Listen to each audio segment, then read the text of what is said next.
What's happening, guys? So I've got a very exciting unboxing today. I've been waiting for this for a couple of weeks now.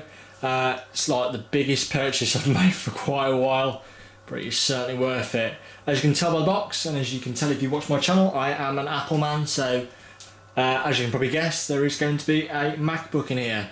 It is indeed, it is the MacBook Pro 2017 edition, so that was released 2 weeks ago at WWDC. Now I know there is already videos of these online, but unfortunately I couldn't pick mine up from the store as mine was a custom order, which we'll go through the specs later on. So I'm going to go through this. It comes via UPS. UPS have been fantastic. It's actually early. Apple said online it'd be here for the 20th, which is Monday. And we're actually here on Friday the 16th, so Tuesday actually. So yeah, we're on Friday the 16th, and Apple said it was going to be the 20th, which is Tuesday. So fantastic UPS. I followed it all the way from China into Kazakhstan, over into Deutschland, and then over into the UK, and then ferried down to Devon overnight and out with a courier today. So come about 12 o'clock in the afternoon, I was at work, so I've been looking forward to getting my hands on this. So this is the box it comes with. Straight away you can see, obviously there's battery logo, obviously this has got batteries inside it, and obviously on this side it has got the UPS tracking label along with the Apple logo. Here was an invoice which I have ripped off, as it would have obviously my name. Here is the seal as well. It's an Apple seal, you pull it and it breaks. I have taped it back up though, so I just wanted to check it was the right one, as I did originally order a space grey edition by accident. So I had to phone up Apple, get that changed manually, and I just wanted to check on my brake that it was the correct one, so just in case I had to carry it. So I had a quick look on the box, and it does certainly show the silver version, because that is what I prefer. For me, the silver is the Mac. So we're going to have a look inside, go for the unboxing experience. Now, this is the Touch Bar edition. Unfortunately, my last Retina MacBook Pro had some slight failures, nothing catastrophic, but enough for me to part with a lot of money to get a new one. So it is time to get this one, so that's no problem at all. Cool, so let's crack it open and have a look. So these are obviously specially designed boxes for Apple. Obviously presents the MacBook here, got some safety protection, it doesn't move, there is no bubble wrap. There we go, so if we pull this out, and there we go, there is the Mac itself. Now obviously brand new models do come with plastic surrounding the device, but I couldn't help but crack it open, have a quick look, literally just at the Mac itself. So yours, when you buy it, will have plastic all around it, but this is brand new. So straight away we get a stunning high resolution photo of the MacBook Pro with Touch Bar. This is the 15-inch edition. Touch Bar is one of the biggest features on this, along with the Touch ID, which for me is more exciting. I am fussed about the Touch Bar, but it's not a deal breaker for me. For me, it's a Touch ID, safe putting in your passwords all the time. You can buy stuff on iTunes, really easy. There are some negativity around these models. A lot of other manufacturers, to be honest, because it's not just Apple who are jumping on the USB-C train. So you do have to buy some dongles. I've bought two, which cost me around £60. I've got the USB-C to Thunderbolt 2 adapter, so I can use my LaCie storage, and also a USB Type A. So those are the only two I need. I'm not really fussed about HDMI. I probably will get it at a later date, but for the time being, those two will do. So that's the box. We're going to spin it round, obviously the Apple logo there, and we're going to have a look, see if we can get a nice clear 4K image of the spec. Now, with these, I know he's normally written fairly brief. There we go. So try to get it nice and easy. So MacBook Pro 15.4. We can then see it's a 2.8 gigahertz. This is the Core i7, which is obviously a quad core turbo boosted, and it's got obviously hyper-threading, so the Mac can utilise 8 cores. 4 of those are obviously virtualised. It's got an AMD Radeon Pro 560, which has 4 gigabytes of GDDR5 memory, so fantastic amount of power there. 16 gigabytes of RAM, which is more than enough for me. And I did get the upgrade on the 1TB SSD, which obviously did bump the price up quite a bit. I went for the upgrade on the 1TB SSD and also the Radeon graphics. I went from the 2GB for an extra £80. I could get 4GB. So I thought I do a bit of gaming, so I thought it would probably be worth it.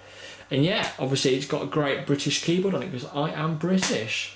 So cool. That's, guys, is a look at that. We're going to crack this open now and have a look. Okay guys, so we're going to take the lid off.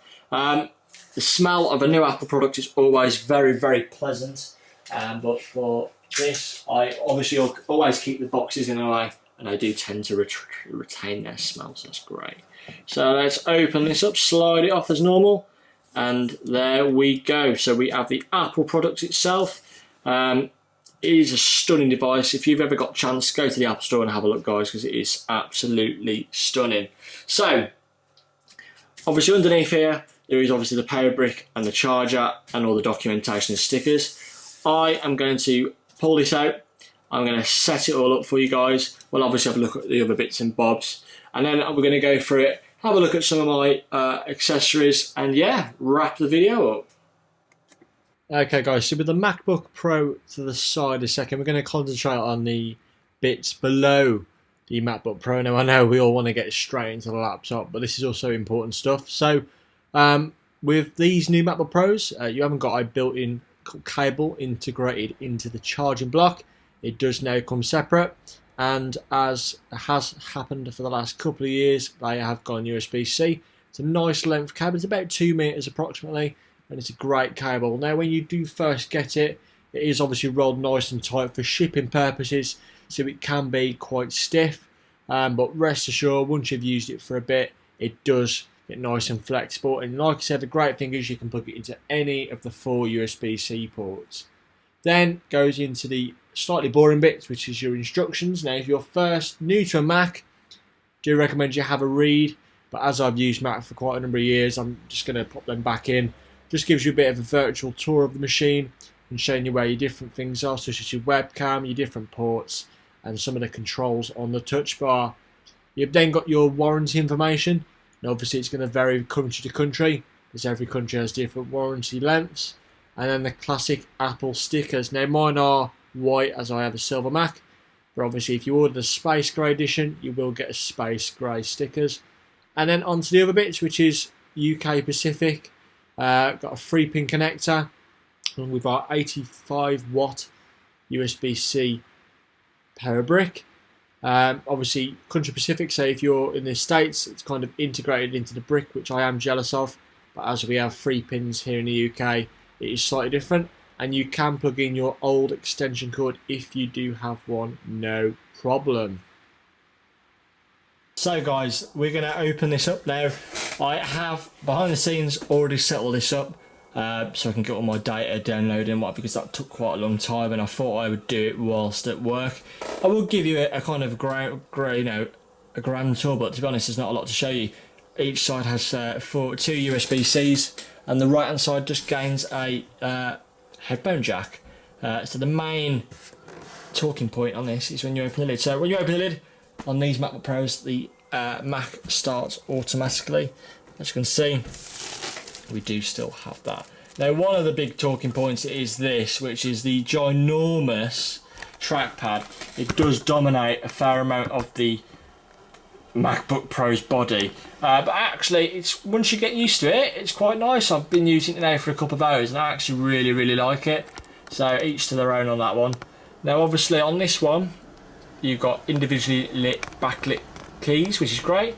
It's got the butterfly mechanism version 2, which is refined. Now I did have a MacBook, the MacBook Slim MacBook, which came out a couple of years ago, and I was very lucky enough to have that for a couple of weeks and use the keyboard on that, and I must admit I wasn't a fan of the keyboard on that one. It was too shallow.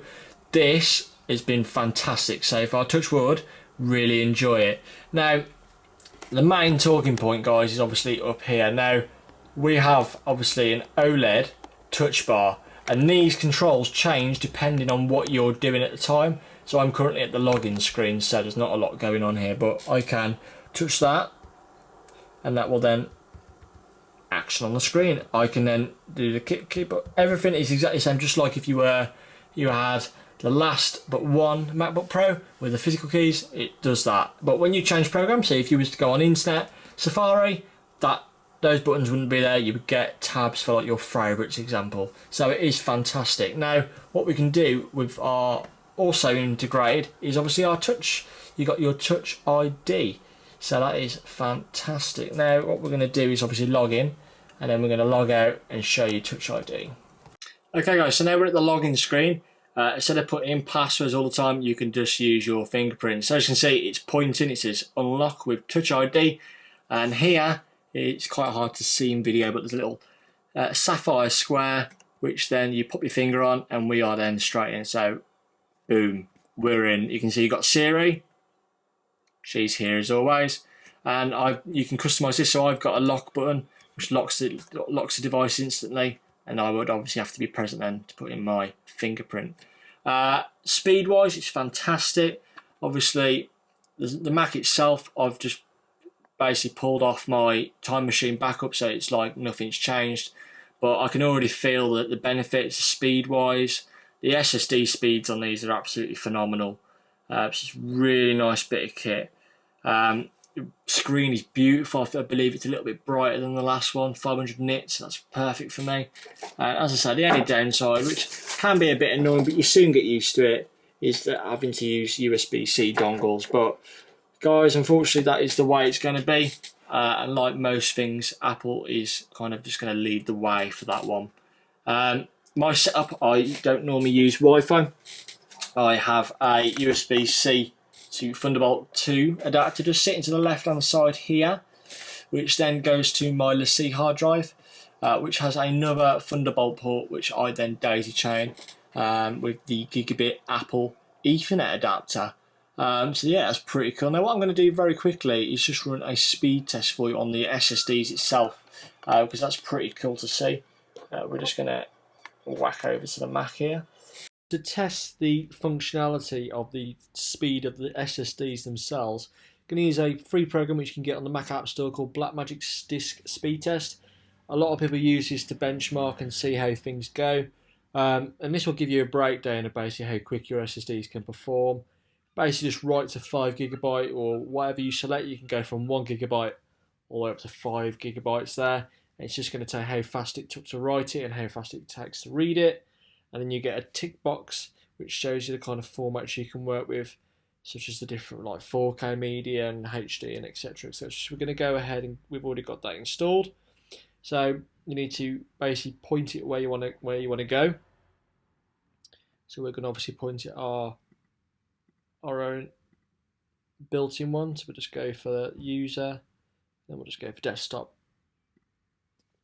and then we're going to select 1 GB to start with. Now, because these SSDs are so quick, it basically probably won't even reach its potential because it will already have wrote the file. So we're just going to see how that goes. So you can see, guys, pretty impressive speeds. Now I'm going to select a 5 GB file, so it gives it a bit more time to kind of max out. So we're hitting just over 1 GB per second on the write speed, and an impressive 1.7 GB on the read speed, and that's built into the Mac there. So some fantastic performance there. It's past. I thought my LaCie hard drives were fast, but obviously built-in SSDs on these particular MacBook Pros are fantastic. So that was, guys, was a look at the built-in SSD. I have the 1 TB version. You can max these max out for the 2 TB version if you would like. Okay guys, so on to something slightly different. We're going to now listen to some of the different parts of the MacBook Pro. Now, as you will be able to see, I am currently rendering this video. I'm pre-rendering some of it ready, but then while it was rendering I thought I'd show you some other bits and bobs which might not have been covered before. So at the moment this MacBook Pro is being pushed, if you like, so most of its resources are being utilised now. So the i7 will be whirring away there. So if we just get the CPU up, you can see that the i7 is being kind of used, if you like. So To keep that cool, obviously the MacBook Pro has two fans, one to the left and one to the right of the CPU and the graphics processor. So they're both being hammered somewhat. And this graph indicates 8 cores, as it is a hyper-threaded device. It can utilise all 8 cores and does also have the Turbo Boost feature. So at the moment, this is being hit pretty hard. It's probably the most hardest it'll get hit while it's rendering video. If we go ahead and look at the memory pressure, there is hardly any pressure on it at all. You can see it's very low there, so that's fine. But basically it's the CPU which is going to get its hammer in. Now, I'm going to stop talking now, and you're pretty close to the MacBook Pro. It's an arm length away from me and I'm behind the camera, but I'm just wanting you to hear how quiet the fans are, I think, compared to my last MacBook Pro. And that's because of the way they've designed the fans on this is fantastic. That was one of the presentation slides was showcasing the effort they put into all the little details that would necessarily go unmissed, and the fans have been designed in such a way to keep it nice and cool, maximise airflow, but at the same time keep it nice and quiet. So I'm going to let you listen to the fan for a couple of seconds, and I'm going to show you the ventilation points on this Mac and show you the exhaust area.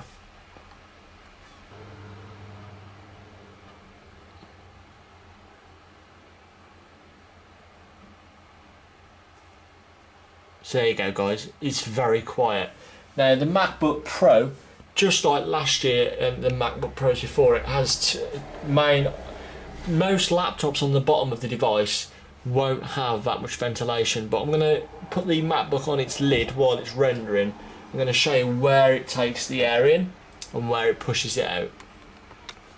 Okay guys, so while the MacBook Pro is still rendering, there is two main ventilation areas. Now most other laptops, if you look at underneath a Dell XPS for example, this would be basically plastic, and within those is big grooves, ventilation for the air to be sucked in. Now Mac, for a long time when they went to their aluminum bodies, had never really done that. The way they do it is, this here is like a giant heatsink. It dissipates heat a lot better than plastic, so it will use your lap to an extent to allow the hot air to dissipate through your legs, but also here and here, so the left and right has got quite a large area of intake for air. The air then is sucked in through grooves over the top of the motherboard, which will sit about here, and then is exhausted through the bottom here. Now it's quite difficult to show you because of how small the ventilation holes are, but I'm going to try my best to get you a decent video to show you the ventilation where it's coming out. Okay guys, so it has been quite difficult because of the light and what have you, and just because of where they've positioned it to get you a good photo of it, but basically just under the lip of the lid you can see these grooves, and this is where the hot air is exhausted out of the MacBook Pro. Now there's two, there is one on the left and there is one on the right, so I'm going to zoom out to show you how close that was. You've got one here which is your GPU side of the motherboard, and then you've got one on your left which is your, sorry, opposite way around even. So this is your GPU side and this is the CPU side, so naturally this is warmer than that side because this is where my i7 sits to the left hand side.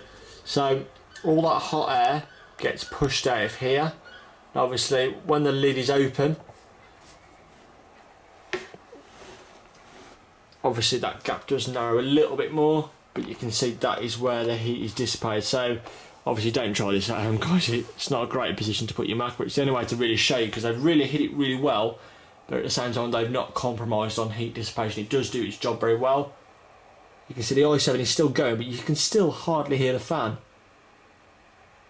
But me putting my hand over there, that is hot. So great design overall guys. So that was a look at kind of the heat dissipation side of it. I'm not going to open the lid and show you. Instead I am probably going to insert a photo from iFixit.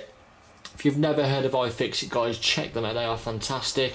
All the new products on the market, whether that's the MacBook, iMac, Surface Pro, anything really nice and up to date, they tend to get and strip it down and let's show us the good stuff inside. And I'll show you a picture of the fan and the motherboard there, and just basically with the back cover off because it's such a beautiful design inside. And yeah guys, any questions then by all means please give me a shout and I'll try and answer them as best as I can. This is a public release of Mac OS, it's not High Sierra. I have a separate partition for that. So yeah, thank you very much guys for watching if you watched this video throughout. And any questions please do give me a shout. As I say guys, courtesy from iFixit, we can now see the picture of the heatsink array with the fans, 2 fans left and right of the processor and the graphics card. And here is the 2 images of the fans, and you can see, if you pause it, the different size of blades, and that's what keeps it cool and quiet.